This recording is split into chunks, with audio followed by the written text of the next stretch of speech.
No necesitamos nada más. Un micrófono, tenemos un micrófono. Entonces, hay que darle gracias a Dios, ¿no? Porque Dios está abriendo puertas, Dios nos va a bendecir y vamos a llegar a lugares donde nunca hemos pensado llegar, pero vamos a llegar. Amén, por la gracia de Dios. ¿Sabes que tiene la paz y Dios te bendiga, Diego? Bienvenido a la casa del Señor. Muy bien, a esta Brian, que Dios bendiga a Brian eres, ¿verdad, hijo? Que Dios te bendiga, Brian, en esta hora. Dios bendiga también a Denis, hermano Denis, que está con nosotros, el hermano Giovanni.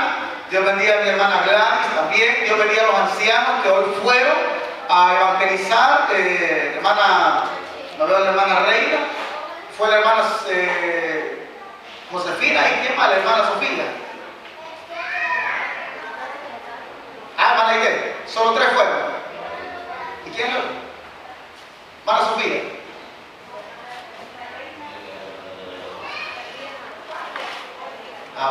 Imagínense, hoy por la mañana fuimos a, yo no fui, no pude ir, ¿no? Allá a San Bartolo. Si es de que yo le dije al pastor que íbamos a abrir una obra allá en Zaragoza, pero San Bartolo no hay nada, ¿no? Entonces ya vamos con el pastor que está allá y está el pastor con nuestra iglesia, ¿no? Un complemento de nivel. Entonces lo que vamos a hacer es levantar la iglesia, ¿no? Y gloria a Dios porque el domingo pasado hubo un reconcilio. Ahora vieron 10, imagínense, solo habían 2 más 4 que fueron aquí, 6. Quiere decir que 4 más se añadieron este día. ¿Hubo un reconcilio? ¿Alguien aceptó o no? Hoy no. Llegaron amigos. Entonces, vamos, la meta es establecer la iglesia de San Bartolo. Así de que gloria a Dios por ello. Muy bien, vamos a venir a leer la palabra del Señor y vamos a ir al libro del profeta Ageo. Ageo capítulo, hermano amado, 1, del versículo 1 en adelante. Vamos a leer la palabra del Señor bajo un pequeño pensamiento. Vamos a meditar en esta hora, pero vamos a abarcar todo el capítulo. Y el pensamiento o el tema para esta oportunidad es, oiga, preocúpese por las cosas de Dios y Él cuidará de usted. Amén. Muy bien, lo tenemos. Ageo capítulo 1, versículo 1 en adelante. Y cuando tenga dice, amén, gloria al Señor. Lo tenemos, iglesia. Dice la palabra en el nombre del Padre, del Hijo y del Espíritu Santo. En el año segundo del rey Darío, en el mes sexto, en el primer día del mes, vino palabra de Jehová por medio del profeta Ageo a Zorobabel, hijo de Salatiel, gobernador de Judá, y a Josué, hijo de Josadac, sumo sacerdote, diciendo, así ha hablado Jehová de los ejércitos, diciendo, este pueblo dice, no ha llegado aún el tiempo de que la casa de Jehová sea reedificada.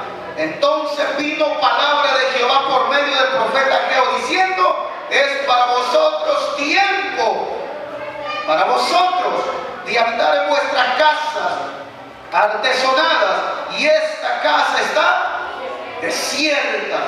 Pues así ha dicho Jehová de los ejércitos, meditad bien sobre vuestros caminos, sembráis mucho y recogéis poco, coméis y no os saciáis, bebéis y no quedáis satisfechos, os vestís y no os calentáis, y el que trabaja a jornal recibe su jornal en saco roto. Mire el 7. Así ha dicho Jehová de los ejércitos, meditad sobre vuestros caminos.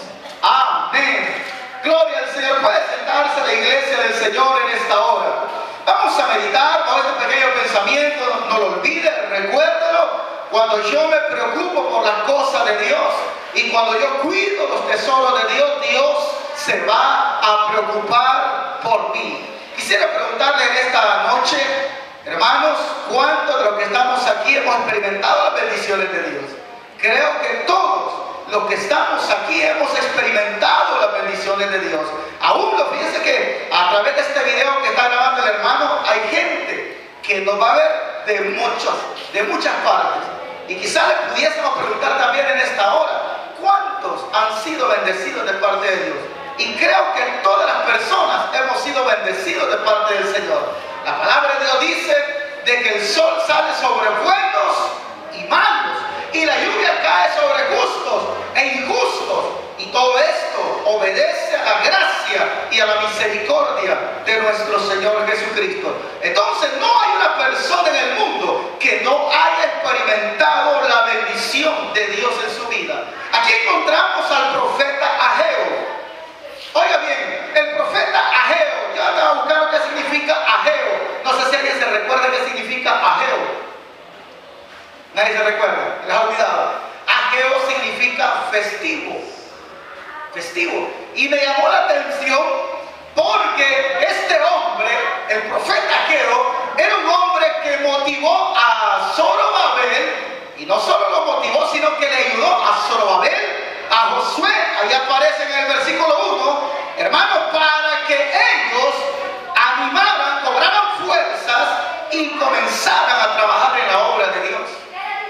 Oiga qué lindo. Y comenzaron a trabajar en la obra de Dios, que era el templo. Allá por el año 520 al 515 aproximadamente antes de Cristo, regresan del exilio que habían sido llevados por los babilónicos.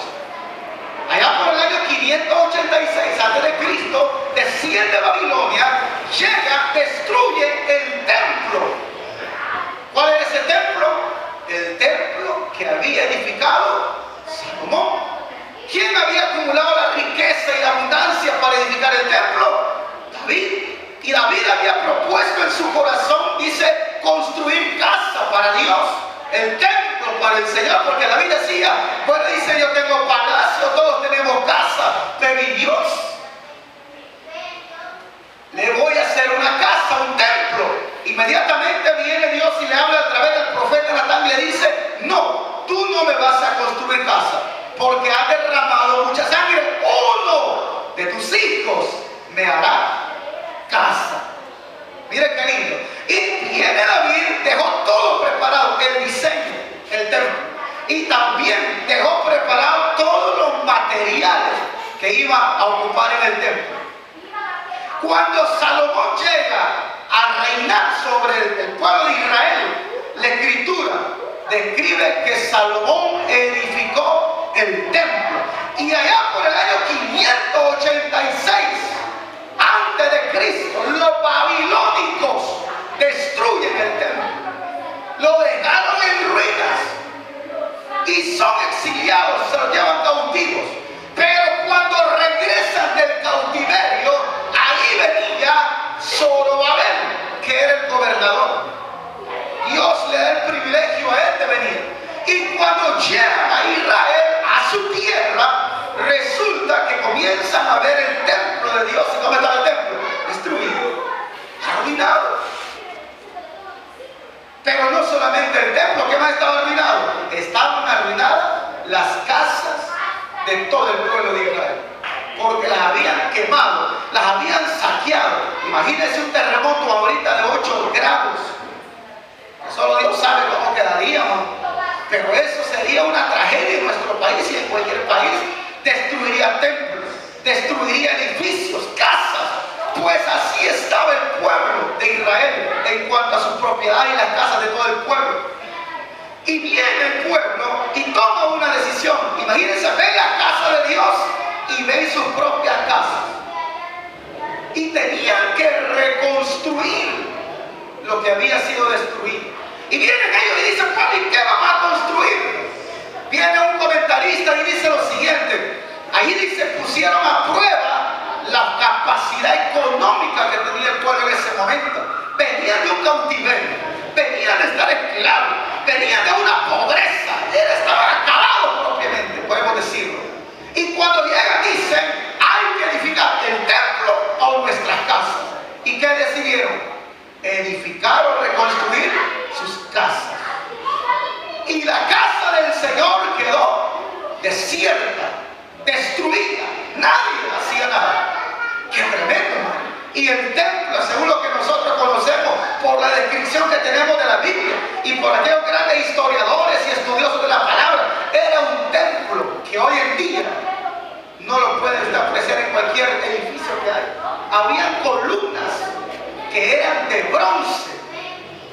Todos los utensilios que estaban en el templo eran de oro. Dice que la mampostería era incomparable en todo aquello, a tal grado que más adelante Herodes el Grande vuelve a reedificar el templo.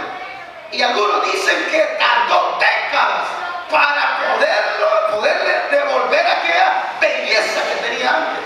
No estuvo un año, 2 años. Yo le pregunto cuántos años tiene de estar construyendo la catedral aquí en San Salvador. ¿Alguien se acuerda cuántos años tiene? No me acuerdo. Yo no me acuerdo cuántos años, hermano. Pero eso tiene como 50 años que le están edificando. Y nunca la termina. Ahora imagínense el templo que edificó Salomón. Lo que Dios quería que reconstruyera del templo, de lo que había quedado en el tiempo de Zorobabel, y Herodes el Grande más adelante lo reconstruye también. Ahora, ¿cuál es el problema? Mire el versículo 1. En el año segundo del rey Darío, en el mes sexto, en el primer día del mes, vino palabra de Jehová por medio del profeta Ageo a Zorobabel, hijo de Salatiel, gobernador de Judá, y a Josué, hijo de Josadac, sumo sacerdote, diciendo, ¿qué le dice? Así ha hablado Jehová de los ejércitos. ¿Quiénes eran los líderes del pueblo de Israel? Por un lado, Zorobabel, y por otro lado, Josué. ¿Quién era Josué? ¿O qué era Josué? Josué era el sumo sacerdote, era el líder religioso en ese momento. Y bajo él pesaba o caía la responsabilidad de exhortar al pueblo para que el pueblo trabajara y no se cansara de servir en la obra de Dios. Pero él estaba así como quieto, tranquilo, le daba lo mismo. Y Zorobabel estaba también un poco así quieto, tranquilo. Bueno, decía también que la gente vaya y repare sus casas. Pero ahí viene la exhortación de parte de Dios en el versículo 2. Mira que dice, se levanta Ageo y dice Ageo, así ha hablado Jehová de los ejércitos. ¿Y qué le había dicho el Señor? Este pueblo dice, no ha llegado el tiempo de que la casa de Jehová sea reedificada. ¿Quién tenía que haber hablado al pueblo de Israel en ese momento? Era el sacerdote, el pastor, si usted lo quiere ver, el líder. Y aún el rey o el gobernador Zorobabel tenía que haberlo hecho, pero no lo hicieron. Y la gente tomó la decisión de ordenar su casa y se va de la iglesia o del templo y se van para sus lugares. Y comenzaron a trabajar, a edificar. Decían, esta lámpara aquí, el piso de cera, y comenzaron a ordenar sus propias casas. Y la casa del Señor estaba en ruinas. ¡Qué tremendo!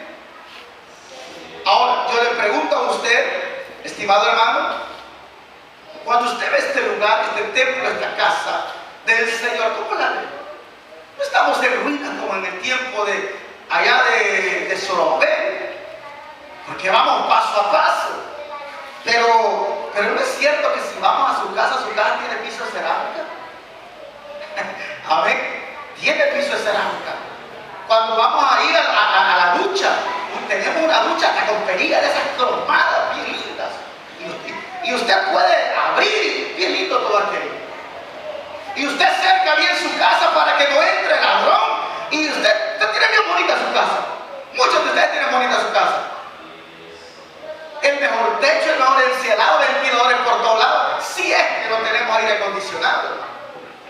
Todo bien. ¿Y la casa del Señor cómo está?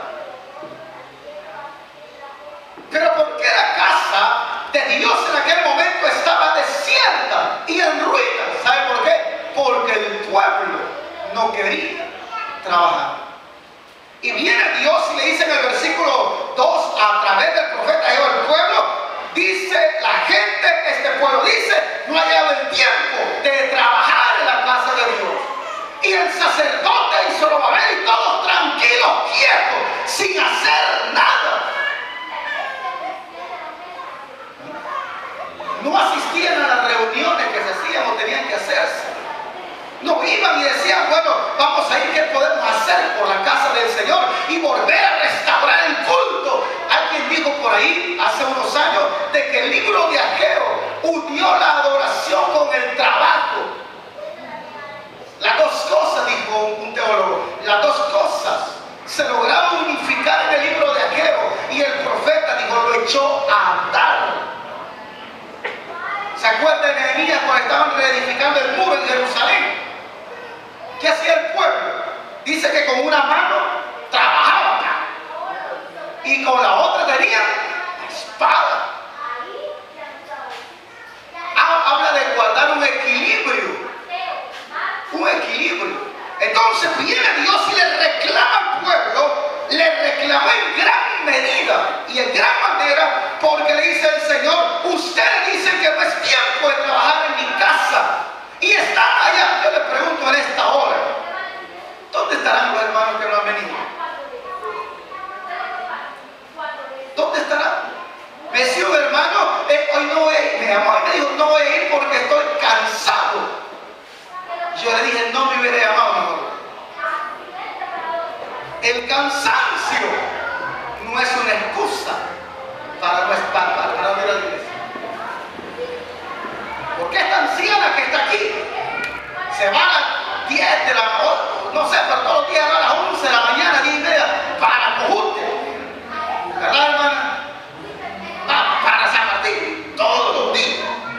Va bien cargada allá, como a las 4 y media, 5 de la tarde, viene para acá de vuelta y pasa corriendo la anciana, pero viene cargada. Cuando llega a las 6:15 ya está en el culto aquí otra vez. ¿Cuántos años tiene usted, hermano? 78 años, 71 años. Y muchos de los que estamos aquí, la mayoría nos pasamos de los 50 años. Y barrer nos cansa. ¿Qué ponía el pueblo de Israel para no trabajar en la obra de Dios? Excusas. ¿A cuánto les duele la cabeza muchas veces y dicen, hoy no voy a ir porque me duele la cabeza? Y no viene porque le duele la cabeza. Yo siempre le he dicho, no ponga excusas. Porque cuando nosotros decimos me duele la cabeza y es mentira, le va a dar migraña y se va a morir. Es como aquel que pone al hijo y dice, es que por mi niño no me da el culto, es que el niño no me da tiempo. No ponga al niño de cuña, se le va a morir. ¿En serio? El pueblo estaba poniendo excusa tras excusa. Todavía no es tiempo, decía. Miren, viene Dios y dice el Señor, ahora dice Dios, voy a hablar con ustedes. Miren el versículo que dice más adelante. Entonces dice, vino palabra de Jehová por medio del profeta Ageo diciendo, es para vosotros tiempo, para vosotros, de habitar en vuestras casas artesonadas, y esta casa está desierta. Yo no creo que Dios estaba contento, Dios estaba molesto. ¿O no lo cree usted? ¿Se enoja o no se enoja nuestro Señor? Claro que se enoja. Si se enoja. Y cuando Él se enoja, para poder cambiar la decisión que Él tome, cuesta y es difícil. Hay hombres en la Biblia que lograron e hicieron posible que Dios cambiara por un momento su decisión. Y fue, por ejemplo, Moisés. Cuando Dios decía en el desierto, voy a matar al pueblo. ¿Y qué decía Moisés? Señor, no lo mates. Va a decir la gente que tú no lo pudiste meter a tierra prometida y por eso lo destruiste. Y Dios dijo, bueno, está bien. Pero el pueblo se revela contra Dios y viene Dios y dice, lo voy a destruir. ¿Y qué dijo? ¿Y qué dice Moisés? Señores, hijo. ¿Se acuerda cuando Dios iba para Sodoma y Gomorra a destruir la tierra? Dijo, siendo Abraham, dice, padre de multitudes, y en él serán benditas todas las familias de la tierra, le voy a encubrir lo que voy a hacer en Sodoma y Gomorra. Y dice, mira Abraham, yo voy para Sodoma y Gomorra, le dijo, voy a destruir. ¿Y quién intercede? Abraham. ¿Y qué dijo Abraham? Señor, le dijo, si hay 50 justos, ¿destruirías también la tierra? Y dice el Señor, mira Abraham, le digo, si hay 50 justos, no la puedes destruir. pero no los hay. Y viene Abraham, Señor, dice, pero si hay 40, la destruiría. No, Señor, no, le dice Abraham, no la voy a destruir por 40. Al final dice que ni 10 justos había. ¿Quién estaba intercediendo? Moisés y Abraham por la gente. Ahora, mire que dice el versículo ahí, es para vosotros, tiempo para vosotros. Oiga bien, de habitar en vuestras casas artesonadas. Cuando buscamos esa palabra artesanal es como cuando decimos que nuestras casas están a todo dar, que hasta a veces ni pararse quieren en el piso, porque está de ese piso para lo que le ponen, que como que vidrio, que cuando uno se para y está mojado, como que patinar uno. Artesanal, imagínense cómo estaban las casas en aquel momento, pero de tan arregladas. ¿No es cierto, hermano, que tenemos para todo? Ya tenemos para todo. Hay para el estrés, amén. Hay para el chomipollo, amén, hermano. Hay para todo ya. Pero cuando se trata de colaborar por la obra de Dios, no hay. Hay fuerzas para hacer mil cosas, pero cuando se trata de trabajar en la obra de Dios, no hay fuerzas. Y mire que dice el Señor, le dice, es para vosotros, tiempo para vosotros de habitar en vuestra casa artesanada. Si esta casa está desierta, si todos los hermanos hoy hubiesen venido al culto y no le hubieran tenido miedo al agua, o al cansancio, o a la trabazón ahí, hermano, yo les aseguro que estuviera lleno este lugar. Pero siempre tenemos una excusa para no hacer bien la obra de Dios. Mire el versículo 5 ahí, hermano, pues así ha dicho Jehová de los ejércitos, meditad bien sobre vuestros caminos. Estaba viendo este versículo, meditad bien sobre vuestros caminos. Y es, hermano, que desde el versículo 6 en adelante comienza lo que son los problemas o las consecuencias. Porque lo que Dios le reclamaba al pueblo de Israel era la indiferencia que el pueblo tenía hacia su obra. ¿No es cierto que a veces somos indiferentes a la obra de Dios? ¿Qué dice? En el libro de Apocalipsis encontramos aquella porción que dice, por cuanto no eres frío ni caliente, sino tibio, te vomitaré, dice, de mi boca. Y esa palabra tibio o tibieza se refiere a la indiferencia o a la negligencia que muchas veces como cristianos nosotros tenemos. Decimos, hay un culto, hay una campaña de reunión familiar y decimos, ese otro día voy a ir. Esa es indiferencia. ¿O no? Claro que hay indiferencia. ¿Y qué hay que hacer ahora en la iglesia? Esta cosa, pero eso ustedes todos lo hacen, sí. Ustedes hagan. Indiferencia. ¿Y cuántos quieren ir allá a San Bartolo a predicar? ¿Y cuántos quieren ir a ganar almas o ir a evangelizar? Y siempre 3, 4 viejitas, ¿no?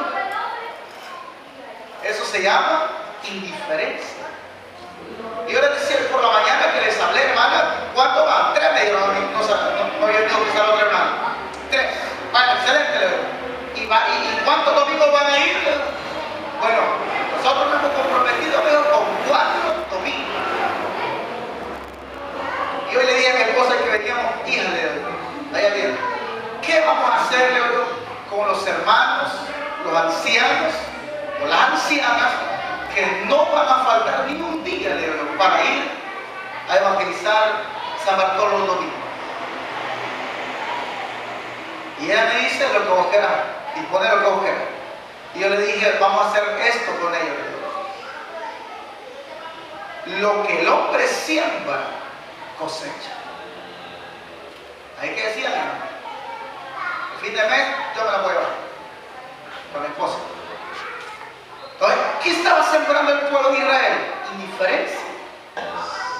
Y a causa de la indiferencia y de esa negligencia, porque habían descuidado la casa del Señor, que si hoy lo aplicamos podemos verlo de muchas maneras. Uno, esta es la casa de Dios, esta pared es casa de Dios. A donde vamos y predicamos siempre decimos aquel versículo: esto es casa de Dios y puerta del cielo. Puede ser un puente, puede ser una cancha, donde quiera que vayamos, porque es el momento en el cual ese lugar se convierte en la casa de Dios, porque se va a predicar la palabra de Dios. Estaba descuidado, pero también nosotros. La palabra dice que nosotros somos templo y morada del Espíritu Santo. Y hemos descuidado, valga la redundancia, el cuidado de la casa de Dios. Alguien me dirá: pero hermano, yo trato de andarme presentable, yo me visto, yo me arreglo. Si está bueno, físicamente hágalo, tiene que hacerlo. Pero espiritualmente, ¿cómo está nuestra vida? ¿Estamos cuidando verdaderamente el templo de Dios? La palabra del Señor dice que somos templo y morada del Espíritu Santo. Y cuando dice que es templo y morada del Espíritu Santo, quiere decir que Él aquí vive Él, aquí habita Él. Y le pregunto: ¿a cuánto le gusta vivir en una casa sucia?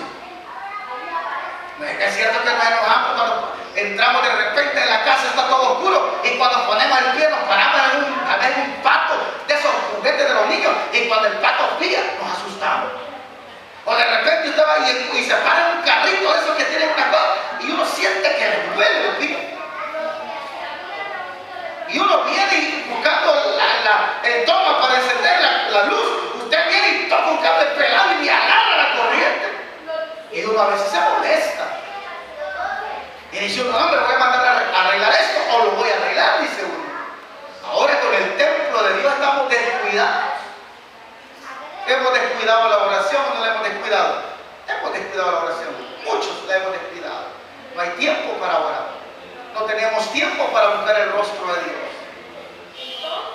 Me decía una hermana por allá, por ahí, por cerca de San Jacinto, el día de ayer: hermano, me dijo, tengo un problema.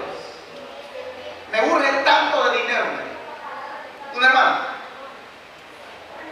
Y le digo: hermana, ¿usted le sirve al Señor en su iglesia? Y comencé a preguntarle, ¿no?, indirectamente: ¿usted qué hace en su iglesia?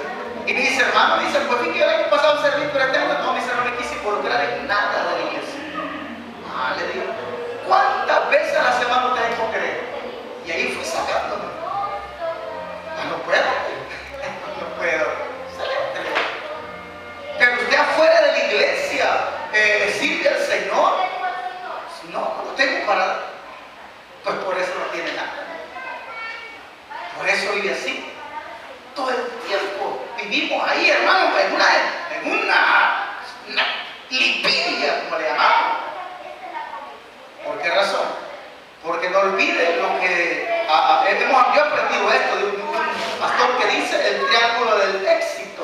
Aprendamos de la casa al trabajo o al negocio, y del negocio, dice, a la iglesia, y de la iglesia a la casa, o dice de la iglesia vamos al estudio, del estudio, dice, a la casa. Ese triángulo, dice. Pero la iglesia de Dios, cuidar las cosas de Dios, es primordial en nuestra vida para que nos vaya bien. ¿Y cuánto necesita? Tanto, me dijo. Entonces yo pídaselo a Dios, porque yo no puedo. Y si pudiera, Leo, no se lo daría. Yo esperaba que me preguntaran por qué. La respuesta hubiera sido sencilla: si usted no quiere nada con Dios, yo no quiero nada con Dios. Esto es sencillo y es bien práctico de lo que. Amén. Dicen que cuando algún pueblo se me acerca y me pide un centavo, yo no le doy un centavo a un borracho, un drogadicto. Es bien duro pararle a ellos. ¿Sabe por qué? Porque tenemos que administrar lo mejor que podamos la finanza de Dios. Tiene que administrar lo mejor. No podemos ser bocarata y a todo el mundo. No. Tiene que saber a quién le va a ayudar.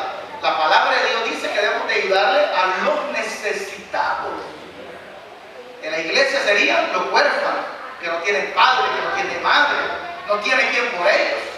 Serían las viudas, y viene Pablo y dice: pero los jóvenes, porque las viudas jóvenes, dice, todavía piensan en las cosas de la carne. Hay que ayudarle, dice, pero a las viudas que no sean jóvenes y que siempre, dice, estén ocupadas en las cosas del Señor. Y yo le digo a la hermana: está bien, le digo, a ver cómo comenzar usted con Dios. Porque mire lo que dice el versículo 6 en adelante. Viene el Señor y le dice, son las consecuencias por la indiferencia hacia las cosas del Señor. Mire, versículo 6, sembréis mucho. ¿Y qué dice? Y recoges poco. ¿Qué más agrega el profeta? Coméis y no saciáis. Mire la consecuencia de la indiferencia. Oiga bien. Y no os saciáis, bebéis y no quedáis satisfechos. O vestís y no os calentáis. Y el que trabaja jornal recibe su jornal a saco roto. ¿Sabe de qué nos está hablando eso? Nos está hablando de la improductividad y de la gran necesidad que siempre vamos a padecer cuando nosotros somos indiferentes con las cosas del Señor.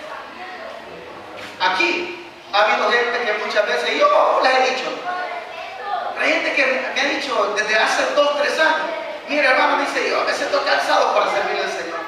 Y yo le digo, ¿cuántos años le he servido al Señor? 1 año. Eso no es nada. Otros 2 años, hermano, y ya está cansado, le digo.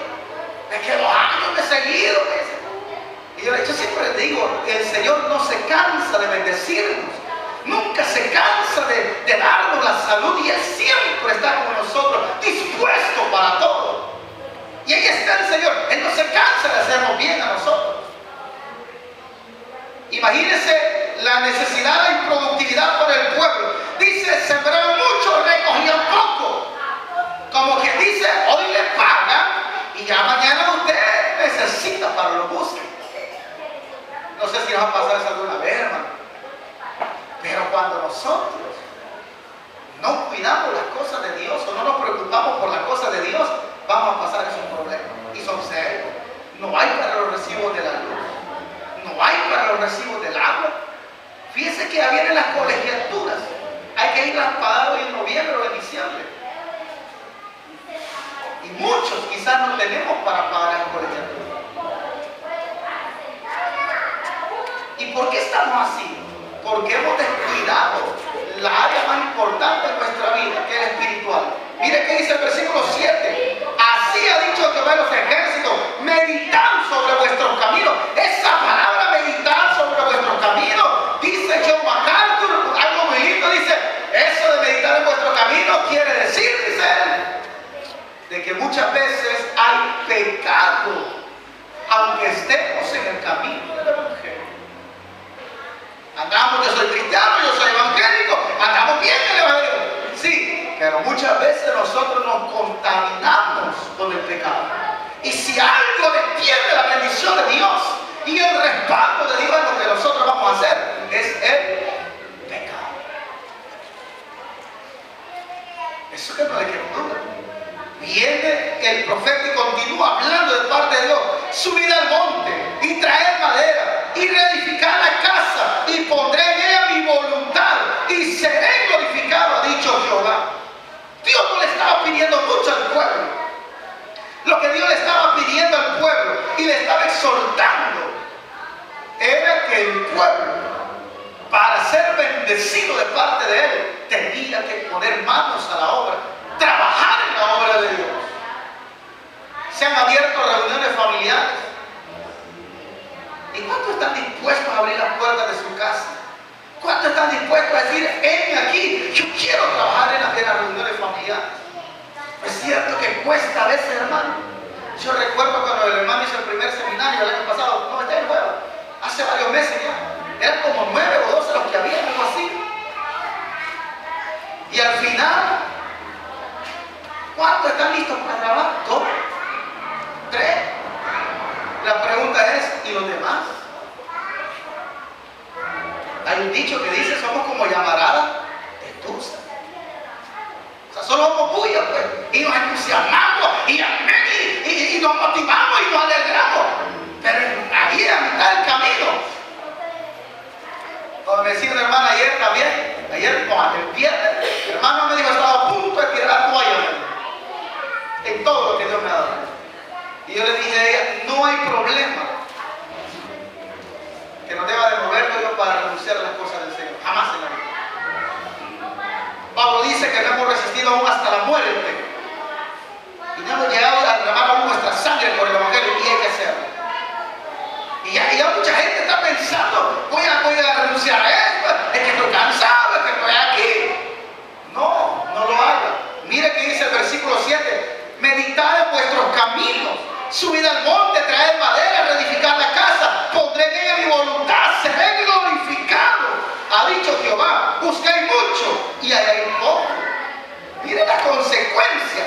Y dice ahí, y halláis poco, y encerráis en casa, y yo lo disiparé en un soplo. ¿Por qué? Dice el Señor. Por cuanto mi casa está desierta y cada uno de vosotros corre a su propia casa, por eso se detuvo en los cielos sobre vosotros la lluvia y la detuvo. Y la tierra, dice, detuvo sus frutos. Desde el versículo 5 viene diciendo el Señor al pueblo de Israel: meditad, meditad, meditad en vuestros caminos. Yo les decía el viernes, porque muchas veces decimos, hermano, yo estoy salado, todo lo que toco se me arruina, hago fresco, se me chuquea, hago atón, se me corta, hago cosas, no la vendo. Hermano, yo hago esto y todo me sale mal. Uno, puede haber pecado en usted. Dos, puede ser que usted no esté disfrutando la bendición de Dios. Les decía, tenemos tiempo para todo. Tenemos tiempo para ir a metro. Amén. Tenemos tiempo para ir a los planes. Tenemos tiempo para jugar. Tenemos tiempo para ver el partido. Tenemos tiempo para trabajar y para todo. Pero cuando se trata de ir y ganar alma, cuando se trata de ir y predicar la palabra, cuando se trata de ir y orar por los enfermos del hospital, ahí no hay tiempo. Yo siempre les pregunto con todo y a veces se quedan quietos, ¿no? No es que vamos a estar quizás al 100%, hermano, porque tenemos debilidades, nos cansamos, estoy de acuerdo. Pero las 24 horas que tiene un día, ¿cuánto tiempo le dedica usted a la obra de Dios? 2 horas, hora y media, 3 horas, 4 horas, 5 horas, 8 horas. Yo creo que cuando a alguien le quitan el trabajo es porque quizás Dios quiere ponerlo a trabajar en su obra. Acuérdese que Dios no llama a la gana a los ministerios. Todos los siervos que Dios llamó estaban ocupados. Yo le decía hace unos días, si usted está en una hamaca dándose viento, Dios no va a llamar a un ministerio. Como decía Carlos Spurgeon, aquel gran hombre que llegó y comenzó Carlos Spurgeon a preguntar a otra gente, miren, dice, ¿y vos por qué venías a teología? ¿Por qué venías a dejar aquí al seminario? Dice que yo trabajo allá y yo quiero ponerme a servicio. Bueno, y comienza a preguntarle, y llega a todo, no, el que yo estaba estudiando, yo soy el profesional, no, yo tengo mi negocio, excelente, servirle al Señor. Pero llega el segundo y le dice, mira, hijo, ¿y tú qué vienes? ¿Por qué quieres estudiar? ¿Por qué estás en el seminario? Y le responde el seminarista, bueno, le dice, yo vengo, le dice, porque todos los trabajos me han echado, siempre me quitan. Y quiero verle si tal vez aquí funciona. Pues viene aquel hombre que se conoce con el príncipe de los pastores, mira, hijo, andate por aquí, si no serviste en otro, no vas a servir en esto. Dígale que tiene la paz, Dios no llama a la gana a los ministerios. Dígale que llama a la gana, póngase cerebro, trabajemos. Entonces, hermano, comienza el Señor hasta el versículo 10 y le dice, y se detuvo, dice, por esta causa se detuvo la lluvia de los cielos y la tierra, dice, detuvo su fruto. ¿Sabe qué pasa cuando no llueve? La tierra no produce. Yo les decía el miércoles, hay países en África, aún en la India, hay lugares donde no llueve y la tierra no produce fruto y la gente se muere de hambre. Se muere de hambre. Yo les comentaba de un periodista que ganó el premio Nobel de periodismo.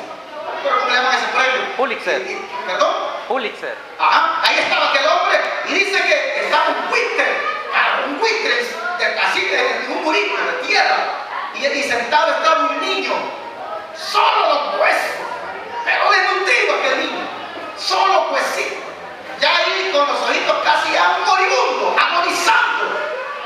Y el buitre estaba ahí arriba, esperando que aquel niño muriera para comérselo. Y viene este hombre, no sabemos cómo hizo, y tomó la foto. y pusieron en una exposición la mejor foto, y la mejor foto que ganó fue la de él, fue la mejor. Y a él lo llaman y le dan un premio por haber tomado esa foto, imagínense. Yo no hubiera tenido el valor de tomarle ni con el teléfono una foto así, ¿no? Y lo llaman y le dicen, aquí está su premio por la mejor foto que ha tomado. Y le dan el premio. Y este hombre recibe el premio, se va para su casa y se quitó la vida. Decepcionado. Y dijo, no es posible, dijo, que con el dolor y el sufrimiento de otro yo me haga famosa y yo, dice, obtenga el mejor premio por esto. No, y se quitó la vida. Decepcionado. Porque hay hambruna y muerte en esos lugares donde las madres agarran a sus niños muertos en sus brazos, abren un hoyo y los entierran. ¿Sabe por qué? Porque la tierra no produce fruto. ¿Por qué no produce? No llueve. Cuando llegan las Naciones Unidas y todas las fundaciones que hay a dar comida, algunos lugares dicen que las tiran desde el aire, en aviones, en helicópteros. Y cuando la gente espera, se pelean y se matan por un pedazo de pan. Es duro eso, hermano. Porque hay productividad. La tierra no produce porque no hay lluvia. El pueblo de Israel oye de parte de él, dice, por eso se detuvo en los cielos sobre vosotros la lluvia y la tierra detuvo sus frutos. La sequía llegó. ¿Sabe por qué llegó la sequía? Por la indiferencia del pueblo hacia la obra de Dios. Quiere que nuestros hogares, quiere que nuestra familia no goce de la bendición de Dios, de la prosperidad y vivir no en una opulencia. No, Dios nos libre. Hay que hacer lo que dijo el rey, no me recuerdo el nombre ahorita, pero dijo un rey, Señor, le dijo, no me des riqueza para que me olvide de ti, pero no me des pobreza para que tampoco blasfeme contra ti. ¿Qué pedía? Lo necesario. Queremos que esté lo necesario y lo suficiente. Hermanos, entonces no seamos indiferentes a la obra de Dios. Sirvamos a Dios. Vivamos para Dios. Echémosle ganas a la obra de Dios. No se canse, no desmaye. Y cada día renovemos las fuerzas para servirle al Señor. Mire que dice el versículo 11, y llamé la sequía sobre esta tierra, dice el Señor, y sobre los montes, sobre el trigo, sobre el vino, sobre el aceite, sobre todo lo que la tierra produce, sobre los hombres y sobre las bestias, y sobre todo trabajo de manos. En pocas palabras, había una pobreza total en aquella ciudad, en aquel pueblo. ¿De qué no? ¿Para qué servía el vino? El vino se ocupaba para alimentos. Perdón, el aceite, pero el primero, el aceite, ¿para qué se ocupaba? El aceite se ocupaba para los alimentos. ¿Para qué más se ocupaba el aceite? ¿Alguien recuerda por qué se ocupaba el aceite? Para ungir. Allá, el Salmo 23:5, Hechos capítulo 2, versículo 13, habla del aceite como un símbolo del Espíritu Santo. Para curar, para limpiar y curar heridas. Para las lámparas, lo que le echaban allá, ¿cómo le llamamos? Al candelabro, le echaban aceite y lo encendían. Pero lo más lindo, un símbolo del Espíritu Santo, no había. Cuando usted quiere hacer un huevito estrellado, no hay ni manteca ni aceite. ¿Qué le echa? Dice usted, bueno, como no tengo, entonces lo que voy a hacer, me voy a comer huevo duro, dice usted. O así tibio, y agarra un poquito de agua. Y si no hay agua, dice, voy a comprar una Coca-Cola y lo voy a meter en la Coca-Cola. Y si no hay para comprar la Coca-Cola. Aquí hay hermanos que están viendo ahorita que han pasado una desgracia. ¿Verdad, hermano? Un día estuvimos hablando con un hermano y usted sabe lo que es no tener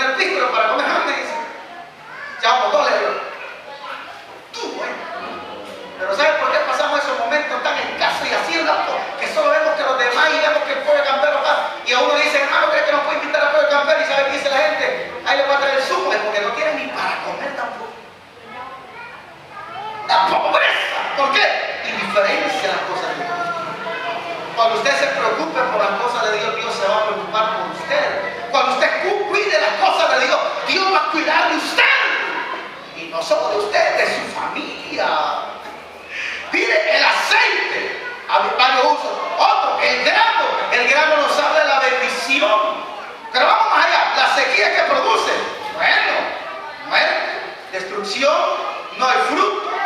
¿Qué más dice ahí? El trabajo.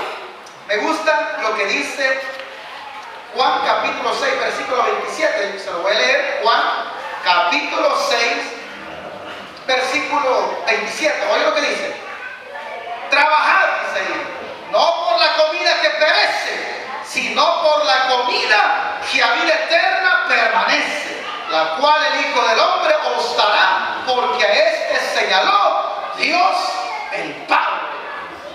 Hay que trabajar, claro, trabajemos en lo secular. Hay que llevar alimento a nuestra casa, hay que comprar vestidos para la esposa, hay que vestir a nuestros hijos. No hay nada más lindo que ver a nuestros hijos bien vestidos. Hay padres que dicen, yo prefiero andar quizás con la misma camisa, pero que mi hijo esté bien vestido. Eso es lindo, como todo padre. Jesús dijo, ¿qué de vosotros, dice, si un hijo le pide un pan, le da una serpiente?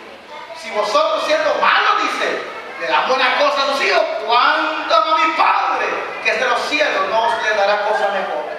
Entonces, hermano, pero ¿qué dice Pablo? Perdón, el apóstol Juan. Juan dice aquí en el versículo 27, trabajad, dice, no por la comida que perece. No quiere decir que no vamos a trabajar. Claro que hay que trabajar. Pablo menciona en una de sus cartas que no trabaja tampoco. ¿Cómo? Porque para comer somos buenos. Por eso a los niños hay que enseñarles que cuando terminen de comer, agarren el plato, se vayan para el lavadero y laven el plato, por lo menos el plato de comida. Pero a veces hay madres un poquito así como ingenuas y vienen y le dicen, no, eso no, si hay mujeres aquí que lo van a mujeres, no, van a ver televisión, no, eso es malo, enséñenle. No sabe con qué clase de mujer se va a casar, tal vez con una lagana, y a él le va a tocar lavar los platos, lavar la ropa, lavar los pañales, cambiar al niño, y tal vez la mujer va a tener que trabajar. ¿Sí? Hay que trabajar, pero Juan dice, hay que trabajar, dice, pero no por la comida que perece. Muchas veces nos damos tanto a lo material, y tan afanados a lo material, que descuidamos lo espiritual. Cuando nos muramos, el trabajo iba a quedar, el patrón iba a quedar, la casa que tenemos, todo va a quedar aquí. Y para terminar, mira el vino nuevo. Ahí lo menciona también. El vino nuevo en Marcos capítulo 9, versículo 17 también nos habla. Marcos un poquito atrás. Ahí lo dice. Libro de San Marcos capítulo 9, versículo 17. Oiga lo que dice, estimado hermano. Y respondiendo de la multitud dijo, maestro. Libro de San Marcos le dije, ¿verdad? Capítulo 9, versículo 17. No, hermano, no es esa la cita bíblica. Hechos 2.13, Hechos 2.13 es Hechos capítulo 2, versículo 13. Pero aquí dice la escritura, 2.13. Más, dice ahí, otro burlándose decían, están llenos de mosto, de vino. Usted recordará lo que el Señor dijo, no se puede depositar vino nuevo en odres viejos. No se puede. Por eso Pablo decía en su primera carta a los Corintios, tenemos, dice, este tesoro en vasos de barro, para que la excelencia sea de Dios y no de quién, de nosotros. Y yo les he explicado por qué Pablo decía, tenemos este tesoro en vasos de barro. Resulta que los utensilios de barro con el tiempo tienden a agrietarse, y cuando les echaban el vino nuevo, como que se destemplaba más aquella vasija o el vaso o el depósito, y dice que a través de esa grieta comenzaba a salir el vino como cuando está chorreándonos, hasta que se desperdiciaba. Y es un ejemplo nada más de lo perecedero o de lo transitorio que es el hombre. Hoy estamos y mañana no podemos estar. Más noche pueden llamarnos, hermanos, y que Juan Pérez murió y tal vez nos saludamos aquí en el culto. O le pueden llamar a usted y que el hermano no es murió. Somos así la vida. Hoy estamos y mañana no podemos estar. Entonces viene aquí y dice, más otros burlándose decían, estos están llenos de mostos de vino. Y no olvide que el vino tiene también que ver con el Espíritu Santo.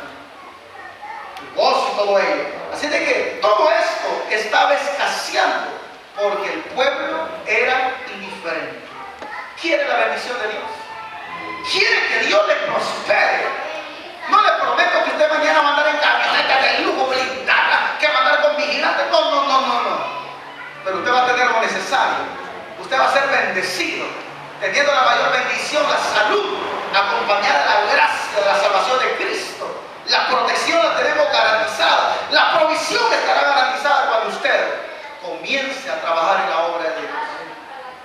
Mire cómo termina ahí el versículo, hermano, del versículo que teníamos allá en adelante. El versículo 15, y no me equivoco. ¿Lo tiene? ¿Es lo que dice el versículo ahí? 12. Y oyó Zorobabel, hijo de Salatiel, y Josué, hijo de Josadán, dice sumo sacerdote, y todo el resto del pueblo, la voz de Jehová su Dios, y las palabras del profeta Ageo, como le había enviado Jehová su Dios, y tuvo temor el pueblo delante de Jehová. El pueblo escuchó la voz de Dios, dijo, es cierto, estamos quebrados, ni para atrás ni para adelante. Año viene, año va, y yo estoy quebrado, dice mucha gente. Pero el pueblo viene, escucha la exhortación que comenzó en el versículo 5. Y cuando llega el versículo 12 que leíamos, el pueblo dice que escuchó, oyó la palabra de Dios. Y eso que escuchó la palabra dice que puso temor en el corazón. Temor. Y mira el versículo 13. Entonces Ageo, enviado de Jehová, habló por mandato de Jehová al pueblo diciendo, yo estoy con vosotros, dice Jehová. Inmediatamente la respuesta de Dios llega y dice, yo estoy con vosotros. Pero ¿hasta cuándo Dios dice esas palabras? Hasta que el pueblo comenzó a escuchar la palabra y comenzó a temer en su corazón. Y Dios le dice, yo estoy con vosotros, yo estoy con vosotros. Y mira el 14. Y despertó Jehová el espíritu sobre Zorobabel, hijo de Salatiel, dice gobernador de Judá, y el espíritu de Josué, hijo de Josadán, sumo sacerdote, y el espíritu de todo el resto del pueblo, y vinieron y trabajaron en la casa de Jehová de los ejércitos, su Dios, en el día 24 del mes sexto, en el segundo año del rey Darío. ¿Cómo estaba al principio el pueblo? Indiferente, negligente. Y le habían delegado algo, los habían liberado por algo y habían hecho caso omiso al propósito de Dios. ¿Usted recuerda lo que dice San Mateo 6:33 para terminar esta noche? ¿Qué dice San Mateo 6:33? Mas buscad primeramente el reino de Dios y su justicia, y todas las demás cosas os serán añadidas. ¿Cuánto iba a ser bendecido el pueblo de Israel? ¿Cuánto iba a experimentar la bendición y la prosperidad de parte de Dios? Cuando el pueblo comenzara a trabajar en su obra y cuando el pueblo ordenara su vida y sus pasos delante de Dios. Ahora usted, ¿cómo está nuestra vida delante de Dios? ¿Cómo está nuestra familia? ¿Cómo está nuestra casa delante de Dios? No sea indiferente y Dios le va a bendecir. Amén. Mateo 6:33. Buscad primeramente el reino de Dios y su justicia, y todas las demás cosas os serán añadidas. Si esta iglesia comienza a trabajar por la obra de Dios, y si vamos por el negocio de Dios que son las almas, Dios va a comenzar a derramar bendiciones sobre este lugar. Termino con esto. No le pongo un pero a las cosas de Dios. Que todo sea amén para el Señor. Póngase de pie, vamos a orar en esta hora. Quiero que oremos y le pidamos al Señor que despierte ese espíritu que duerme quizá en muchos. Las manos se cansan para servir, las piernas se cansan para servir a Dios. Seamos incansables en las cosas del Evangelio. Seamos incansables, porque cuando nos muramos, lo único que nos vamos a llevar es la promesa eterna de nuestro Señor Jesucristo.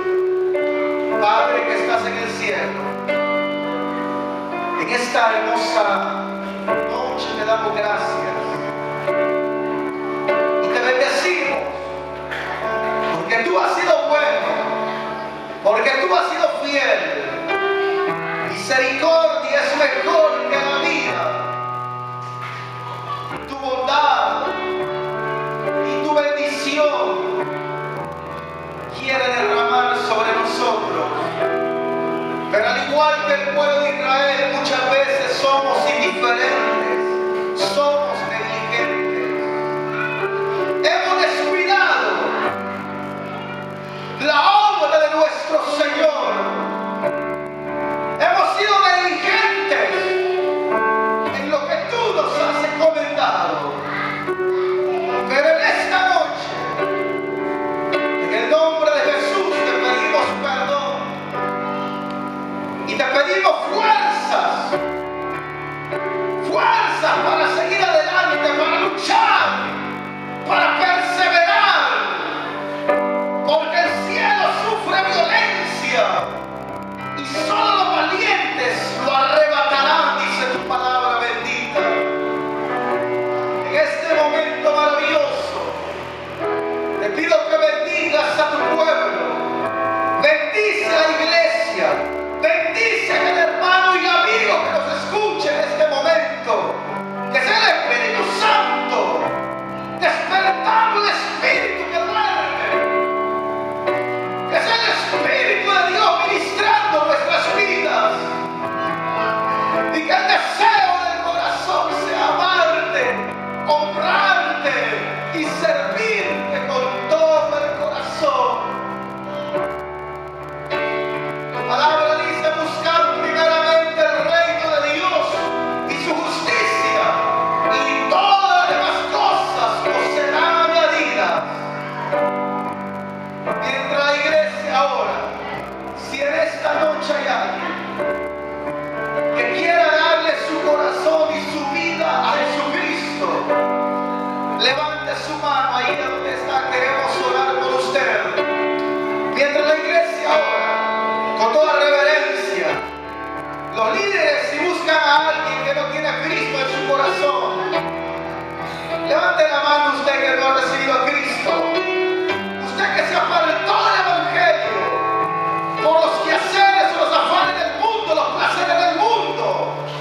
Quiero decirle que nunca es tarde para hacer lo correcto. El pueblo de Israel oyó la palabra del profeta, oyó la palabra de Dios. El pueblo recapacitó, reflexionó y decidió volver a los brazos de su Hacedor. En esta noche, si hay alguien que quiera darle su vida a Cristo, levante su mano. Queremos orar por usted. Por última vez, si hay alguien que quiera darle su corazón a Cristo o quiera reconciliarse, levante su mano. Queremos orar por usted. Cristo le ama. Él quiere bendecirlo. Él murió por usted, derramó su sangre. Él te ama. Nadie te amará como Jesús. Nadie te amará como Cristo.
bendecimos porque tú eres bueno, porque tú eres fiel.